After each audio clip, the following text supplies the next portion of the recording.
everyone, welcome, sejam mais bem-vindos ainda nessa aula de hoje. Duas que eu vou gravar hoje, aulas bem importantes. Vamos trabalhar realmente agora bem focando no Enem, porque vamos falar de Reading Strategy, estratégia de leitura. Separei 3 estratégias de leitura para vocês. Vocês já aprenderam comigo em outros momentos, lá no segundo ano. Primeiro ano também acho que vocês tiveram essa aula dessas estratégias comigo. São 3 estratégias. Hoje vamos trabalhar uma que se chama Prediction ou Assumption. Na próxima aula a gente vai falar sobre as técnicas de leitura Skimming and Scanning. Let's begin? Vamos começar? Olha só, Spanglês, comigo, teacher Patrícia Restier, e o tema de hoje é essa Reading Strategy, chamada Prediction ou Assumption. Você pode falar das duas formas, tudo bem? O que é isso? O que significa esse Prediction ou Assumption? É o ato de prever, de você presumir uma situação, fazer uma suposição. Assumption, por exemplo, significa suposição. Então, o ato de predizer ou inferir, ou seja, é a atividade pela qual a pessoa é levada a prever, deduzir conteúdo de um texto. Então, nesta técnica de leitura aqui, onde você está com o seu texto, com o enunciado do texto, antes mesmo de você fazer leitura, você vai inferindo algumas ideias de acordo com as coisas que são passadas para você no texto.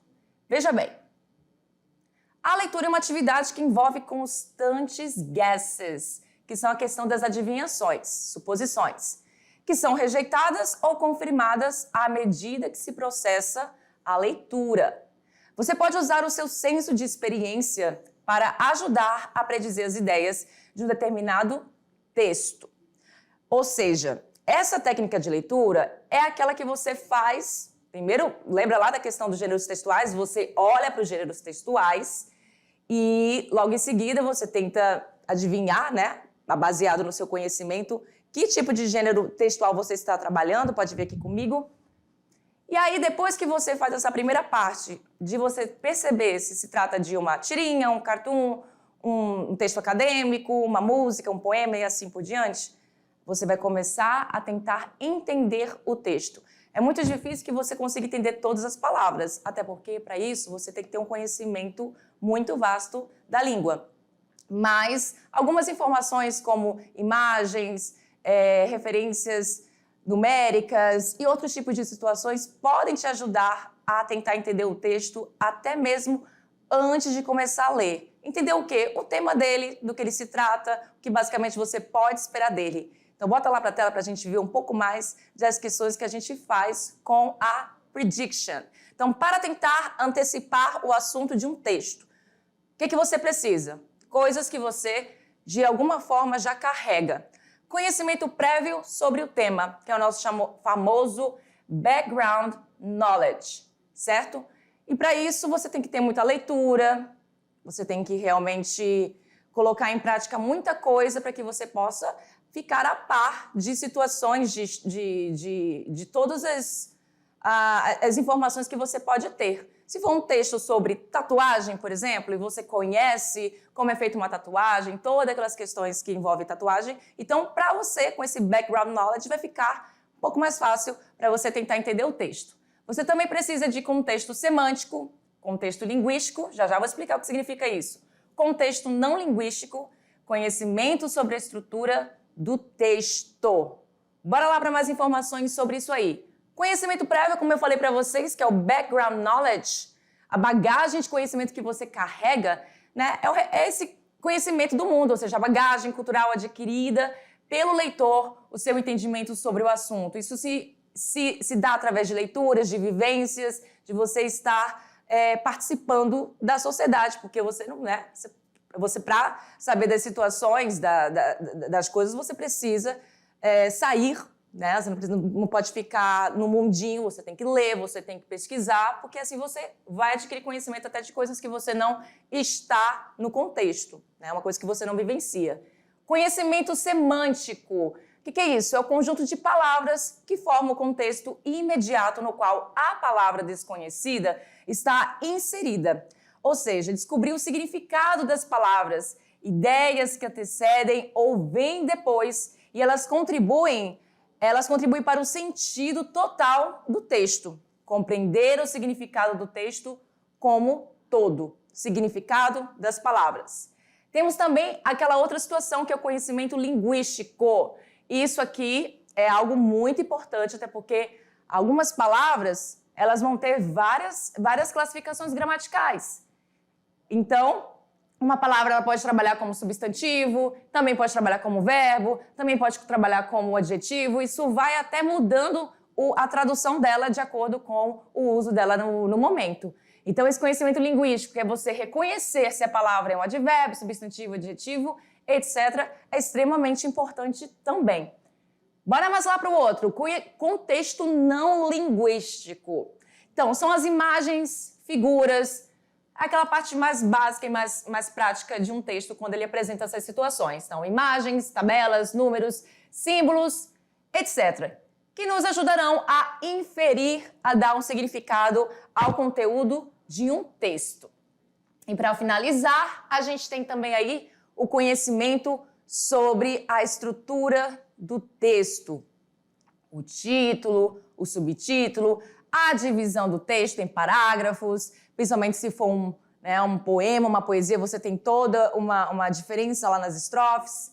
Também poderá ajudar na predição. Você saber que aquela estrutura daquele texto vai até te dar a ideia de que texto você está trabalhando. Quando você não tem lá no enunciado dizendo esse poema, essa música, às vezes eles não colocam no enunciado do que se trata, qual é o tipo de texto que você está trabalhando. Muito bem? Eita, quase perdi a voz agora. Então, falando sobre prediction, que é essa primeira técnica de leitura, que é o quê? Prever, deduzir, tentar inferir o significado do texto antes mesmo de você começar a ler. Temos aí esse flyer não, perdão, isso aí é uma capa de uma revista, né? Achando que era um flyer, não, é a capa de uma revista da National Geographic chamado Traveler, ou seja, Traveler vem do verbo, olha aí como é que já muda aquela questão que eu falei para vocês aqui, do conhecimento linguístico. Olha só, traveler vem do verbo travel, que todo mundo conhece como viajar. Quando ele é acrescido dessas duas outras letrinhas aqui, que são sufixos, aí já vira a pessoa que faz a ação. Então, uma pessoa que viaja, né, tem esse ato de viajar, é um viajante, certo? Então, olha só esse texto. Vamos fazer aqui a nossa prediction baseada nesse pequeno texto dessa revista. Dê uma olhada aí vocês. Quais palavras vocês já reconheceram? Tá fácil de traduzir. A gente já consegue imaginar que tem a ver o quê? Tem a ver com viagens. É uma revista que parece que traz só assuntos sobre viagem, até pelo título, Traveler. Então, qual é o objetivo desse texto? São as perguntas. Quais os 5 artigos principais desta revista e como chegou a esta conclusão? E dentre os 5 artigos encontrados na capa, qual o principal? Eu quero que você justifique também. Vai pensando aí, aluno, vai olhando todas essas perguntas e pensando na sua resposta. Claro que eu vou dar a resposta aqui, mas eu quero que você também pense aí, tenha em mente que você está fazendo o que aqui? Treinando, usando a técnica de prediction, usando seu conhecimento de mundo, seu conhecimento semântico, conhecimento linguístico, conhecimento não linguístico e de estruturação do texto.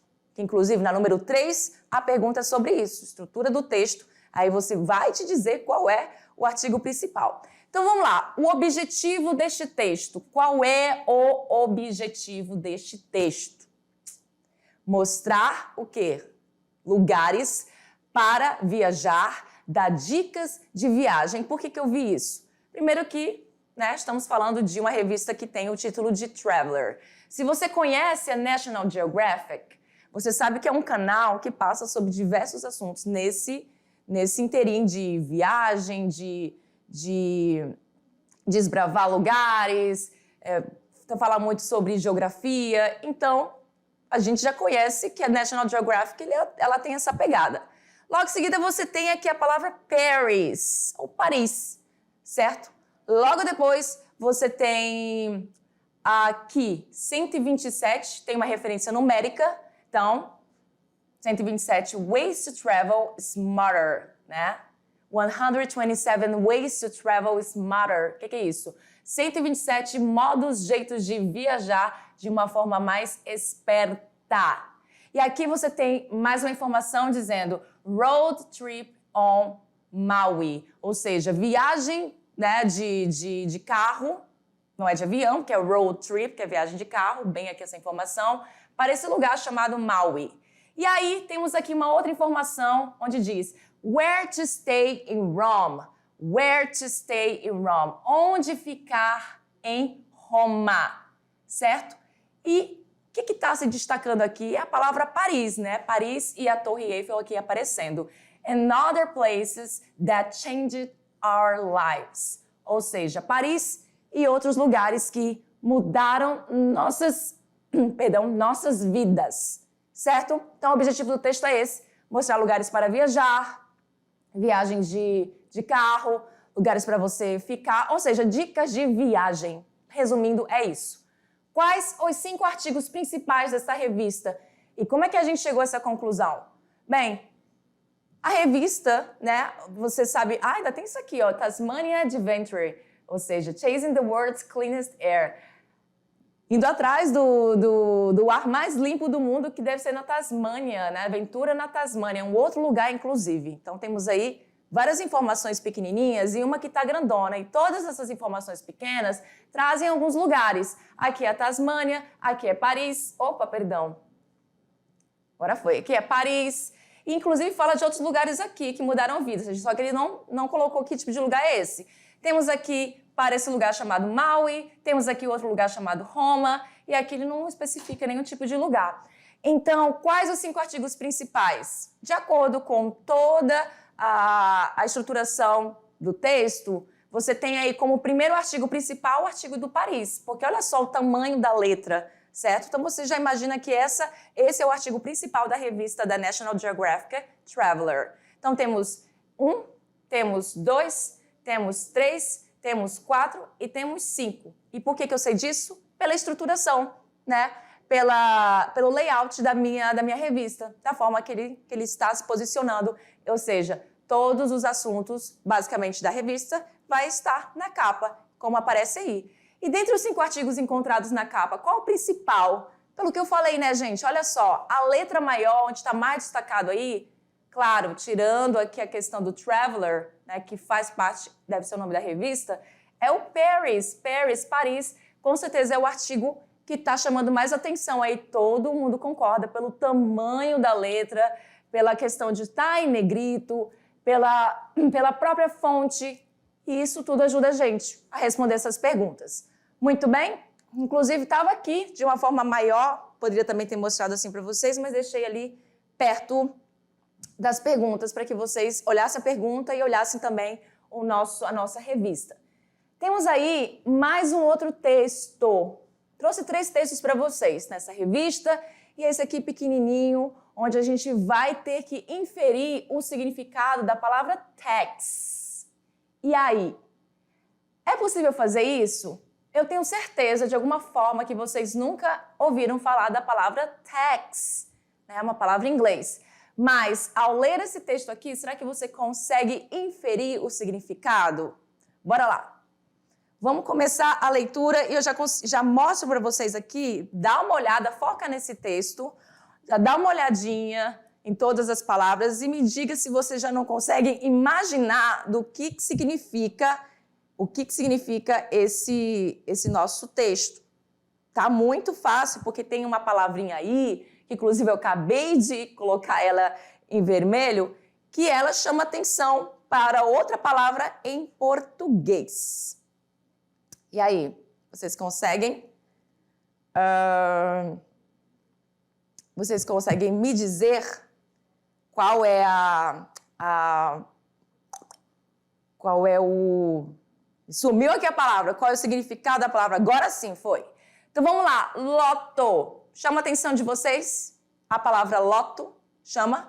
Então, vamos lá. Lotto 649 is the official Canadian version of Lotto, the world's most popular form of lottery. E esta aqui chama a atenção de vocês? Já consegue imaginar, né? And which You pick your own tax. Olha a palavrinha que a gente tem que inferir o significado dela bem aqui. And it's called 649. Because you select any 6 out of 49 possible tax. Outra vez ela aparecendo aqui. From 1 to 49. Your tax are entered in the Lotto 649 computer system, and if they match the 6 winning tax, mais uma vez a palavrinha aparecendo. Choosing in the draw, you win the great prize. Or if you have only 3, 4, or 5 tax, mais uma vez aqui, correct, you will win one of the thousands of secondary prizes. E aí, se eu perguntar para vocês do que vocês acham que esse texto se trata? Porque eu ainda não traduzi, certo?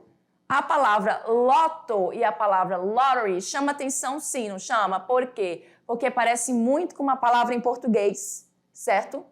Podendo ser até um cognato que parece muito com a palavra loteria. E fora que você, além da palavra lottery, que chama atenção para loteria, você tem muitas referências numéricas. Olha aqui, o 6, o 49, que é repetido, porque deve ser importante esses dois números aí, porque ele se repete bastante. O 6 de novo de 49, aqui aparece o 1 logo depois do 49, e fora a palavrinha teste que a gente tem que inferir o significado dela. E aí, vamos começar a traduzir? No caso, eu vou começar a traduzir, só que veja bem, vocês não teriam essa facilidade na tradução de todo o significado. Eu vou fazer isso, mas eu queria que vocês já tentassem inferir o significado da palavra tax. Olha só, Lotto 649 is the official Canadian version of Lotto. Então, a gente tem a palavra versão, a gente tem a palavra oficial, a gente tem a palavra canadense, que é um adjetivo pátrio, tá? Então, fala aqui, Lotto, que é esse substantivo, que é o meu, no caso aqui, meu sujeito. 649 tá parecendo que é o nome do jogo, certo? Então, Lotto 649 deve ser o nome do jogo. É o quê? É a versão oficial canadense de Lotto, que é um jogo na loteria. Então, 649 é o nome do jogo.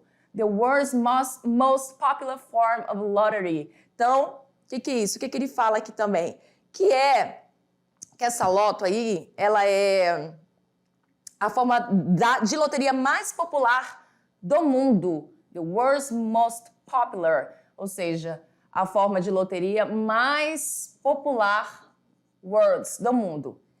Aqui ele começa a explicar como é que funciona o jogo e aí já introduz a nossa palavra tax, in which you pick your own tax, do qual você escolhe o seu próprio, a gente ainda não sabe o significado dessa palavra, vou deixar ela sem significado ainda. And it's called 649. E é chamado de 649. Because, olha essa conjunção aí, porque você o quê? Porque você seleciona 6 entre 49 possíveis, aí a gente ainda não vai traduzir esse tax, possíveis tax, from, de 1 a 49. Se your tax are entered in, ou seja, o que ele fala aqui? Ele diz assim, os seus tax que a gente não está traduzindo, são escritas no sistema do quê? Informatizado, né, do computador, da Lotto, computer system. And if they match, ou seja, se eles, né, derem match, combinarem, the 6 winning tax, os 6 ganhadores, que eu não vou falar que tipo de palavra é essa ainda, 6 ganhadores, chosen in the draw, ou seja, os 6 vencedores escolhidos no sorteio, in the draw, você ganha o grande prêmio, you win the great prize. Então, se é uma loteria, você tem, obviamente, um grande prêmio, great prize. Prize é prêmio. Or if you have only 3 or 4 or 5, ou se você tiver apenas 3, 4 ou 5 tax corretos, você ganha o quê? Thousands of secondary prizes. Aí você ganha vários outros prêmios. Gente, Se a gente está falando de loteria e de números, né? A gente trabalha na loteria com o quê? Com números. E aí aqui diz bem assim, aqui eu tenho certeza que fica muito mais fácil de entender. Então, se você tiver 3 ou 4 ou 5 tags corretos, o que você precisa ter, no jogo de loteria para estar correto? Os números. Quem pensou em número desde o início está correto. Então, tags significa aqui, nesse meu texto, números. Nós estamos falando de loteria, de um jogo chamado Loto 649. E se os seus tags estiverem corretos, você ganha, né, outros tipos de prêmios de segundo lugar. Então, a palavra tags vai ser números, tá? Ó, em que você escolhe o seu próprio número e é chamado 649. Seus números entram no jogo da Loto 649, no sistema do computador, porque fica lá registradinho que você fez essa aposta. Então, tags aqui, o significado dela vai ser números. Temos um outro texto chamado Shark Attack by Laura Daly. Temos uma imagem, que essa imagem não está muito boa, mas era a única que eu tinha desse texto, e você consegue ver aí algumas coisas. Já olha aí, já tenta imaginar do que vai se tratar o texto. O texto fala de quê? Temos 2 rapazes aqui, aparentemente um tubarão, todo mundo concorda, e logo aqui embaixo nós temos aqui outros tipos de peixe. Temos aqui o golfinho. Vocês conseguem ver? É um golfinho. E esse aqui acredito que seja o tubarão. Então, esses 3 aqui são golfinhos. E temos esse texto e logo em seguida as perguntas que a gente vai trabalhar também. Então, vamos lá. Começando a leitura do texto. Em 1989, in 1989, a teenager and 2 buddies, all of Newcastle, New South Wales, in Australia, were surfing in the Pacific Ocean with a school of dolphins. Então, o que está dizendo aí? Em 1989, a teenager and 2 buddies, all of Newcastle, ou seja, um adolescente e 2 amigos lá de Newcastle, um lugar que existe em Nova Gales do Sul, na Austrália, estavam o quê? O que é o verbo surf? É o verbo surfar, né? Surfing. Então, aqui a gente tem o present continuous, né? Estavam surfando no Oceano Pacífico. Até aqui tá fácil a tradução. With a school of dolphins. Eu vou deixar para traduzir isso aqui depois, porque tem uma pergunta sobre esta palavrinha aí, então não vou colocar a tradução agora para vocês. E a palavra dolphins, para quem não sabe, é a questão lá do peixinho, sem ser o tubarão, que eu acabei de falar o nome deles, são os golfinhos. Dolphins são golfinhos. Suddenly, de repente, agitated, the dolphins started zooming under the boys, the surfacing and splashing vigorously. Ou seja, o que ele fala aqui? De repente, a gente consegue ver que essa palavra agitated é agitado. Os golfinhos começaram, também vocês conseguem reconhecer a palavra start, que é começar, dar início, e aqui ela está com função de passado. Então, começaram, até porque essa história está sendo contada agora, mas é uma história que aconteceu no passado. Não vou traduzir ainda a palavra zooming para você, porque tem uma pergunta também sobre essa palavra lá no nosso texto, sobre o nosso texto, então vamos deixar assim. Under the boys, embaixo dos garotos. The surfacing and splashing vigorously. O que ele fala aqui? O que acontece? Ele diz que começaram a... Opa, não vou falar a palavra, não posso falar ainda. Então, eles ficaram emergindo e espirrando água vigorosamente. Splashing, aqui no caso, vai ter a tradução de espirrar a água, né? Aquele splash e a água vai toda para cima. Adam saw a fin coming toward him. Então, o Adam, ele viu, também vou deixar essa palavra para depois, tem uma atividade sobre ela, vindo em direção a ele. Quando você vê essa palavra toward, é algo que está vindo, no caso aqui, em direção a algo, no caso dele. But it wasn't a dolphin. Mas não era um golfinho, ele achava que era um golfinho. It was a tiger shark. Ou seja, era um tubarão tigre. Não era nada de golfinho. The shark turned and attacked again. O tubarão se virou e atacou novamente. Ele voltou e atacou novamente. The dolphins went after it. Os golfinhos foram atrás do tubarão. And the shark disappeared. E o tubarão desapareceu. Adam's human friends, também vou deixar essa palavrinha para a gente comentar sobre ela depois, helped him to shore. Ou seja, os golfinhos... Ah, não, perdão, os golfinhos não. Quase que eu dei a resposta desse human friends, mas vamos lá. É porque aqui ele fala human friends, mas usando human friends, mas na verdade tentando colocar, na verdade, uma outra palavra aí, que seria os amigos, né, amigos humanos, human friends.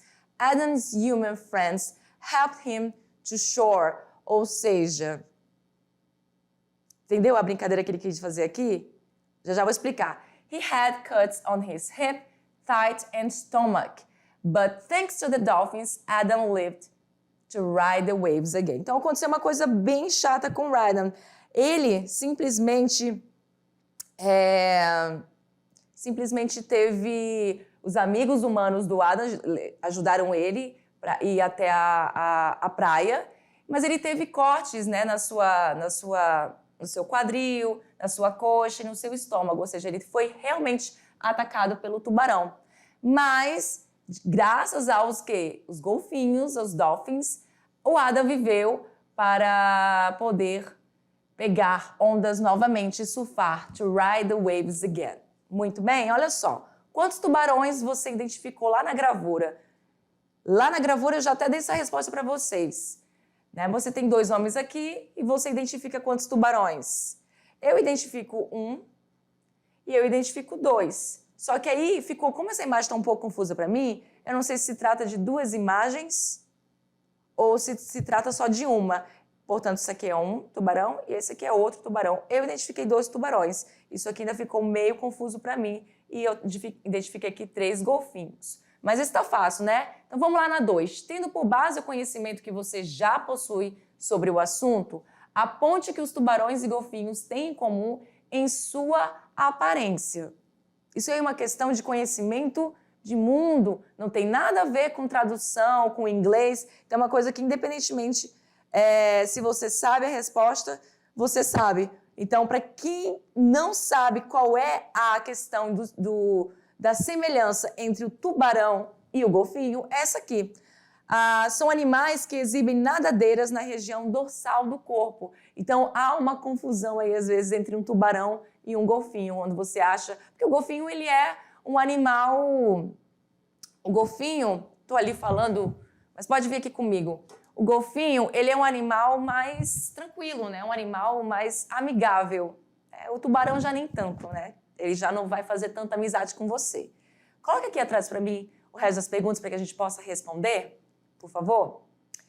Olha só, na número 3, olha só, procure adivinhar o significado das palavras em negrito.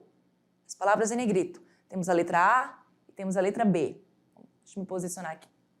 Então, in 1989, a teenager and 2 buddies of Newcastle, New South Wales, in Australia, were surfing Pacific Ocean with a school of dolphins.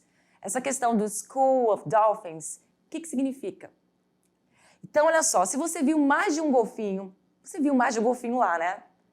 Se você viu mais de um golfinho, então essa questão do school of dolphins, é só você imaginar quando você tem mais de um peixe no meio, você tem o quê? Um cardume, certo? Mais de 1, 2, 3, então você tem um conjunto ali de golfinhos. Então, School of Dolphins não vai significar o que a gente imagina. Porque school é o quê? A gente aprende que school é escola. Só que chega aqui, a gente vê que ele está sendo colocado em uma outra tradução, em um outro contexto. Então, aqui, School of Dolphins vai significar cardumes de golfinhos. Muito bem? Então, na letra B. Adam saw a fin coming toward him, but it wasn't a dolphin. Então, ele, lá no texto, quando eu falei com vocês que essa palavra fin eu ia deixar para traduzir depois, porque a gente está falando de quê? A gente está falando lá dessa palavrinha fin, que eu queria que você depois tentasse inferir a tradução dela. Vamos voltar no texto para a gente ver em que contexto ela está aparecendo? Bora lá para a tela? olha só, ela aparece bem aqui no nosso texto, onde ele ainda estava achando que estava se tratando de quê? Estava achando que estava se tratando de golfinhos, mas não eram golfinhos, né? Se tratava de quê? De tubarão. Tanto é que, olha só, but it wasn't a dolphin, não era um golfinho. I saw a fin coming toward him. Onde é que aparece aqui no texto? Vamos lá, procurem no texto onde exatamente aparece a palavra fin. Onde aparece, também estou bem aqui. Adam saw a fin coming toward him. Mas antes disso ele fala, suddenly agitated, the dolphins start zooming under the boys, the surfacing and splashing vigorously. Então, de repente, agitados, os golfinhos começaram a zooming under the boys. Deixa eu só verificar uma coisa aqui. Isso, zooming under the boys. Que é essa questão de você... daqui a pouco eu falo sobre isso, porque tem uma atividade que a gente vai comentar sobre esse zoom, então vamos deixar um pouquinho para lá. Então, embaixo dos rapazes, os golfinhos começaram a ficar agitados. E aí o Adam viu mais peixes vindo em direção dele. E o que significa esse fin? Você consegue já imaginar o que significa esse fin coming toward him? Então, vamos lá. Olha só, quando eu falo Adam saw a fin coming toward him, a gente está falando do que ele acha que, né,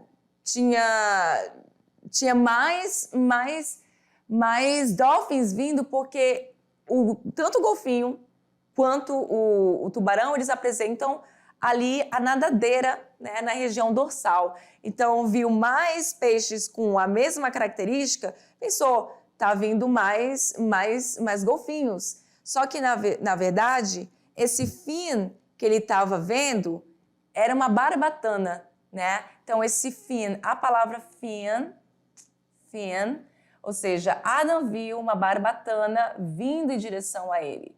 Então, ele pensou que se tratava de um golfinho, mas não era. Era, no caso, o tubarão. Então, olha só.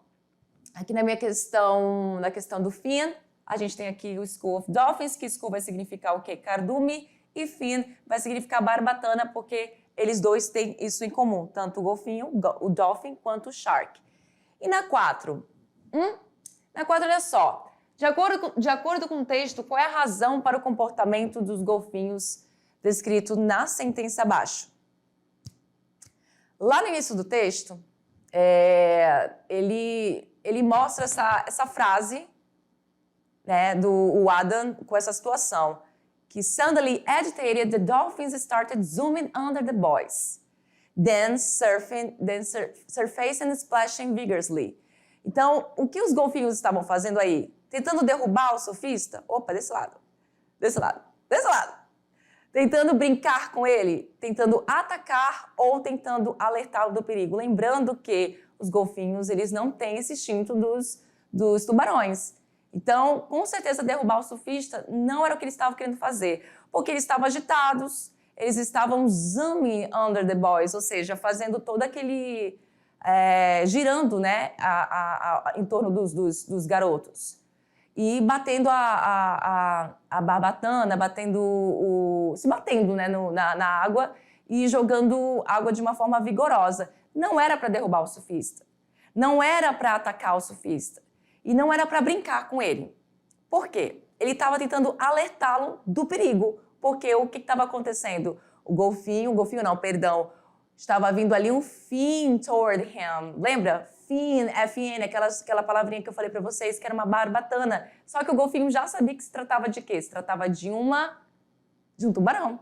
Só que o Adam não, e os amigos não. Por isso que ele foi atacado. Então, os golfinhos estavam tentando alertar ele. A resposta ali é letra D. Na 5, utilizando sua habilidade de ler nas entrelinhas.